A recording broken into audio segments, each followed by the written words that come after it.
এবার তোমাদের প্রশ্ন, ছেলেদের।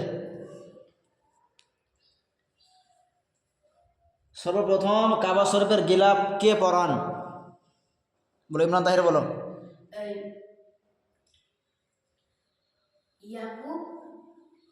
কে পারবে? বলো, ফারহান শেখ।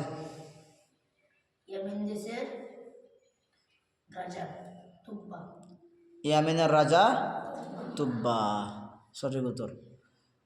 এবার মেয়েদের প্রশ্ন।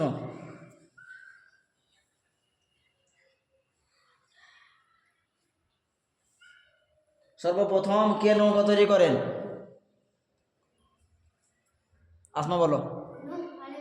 নূহ আলাইহিস সালাম, মাশাআল্লাহ, সঠিক উত্তর। এবার ছেলেদের প্রশ্ন। জান্নাতীদের সর্বপ্রথম খাদ্য কি হবে? বলো, সাফরাত বলো। মাছের কলিজা।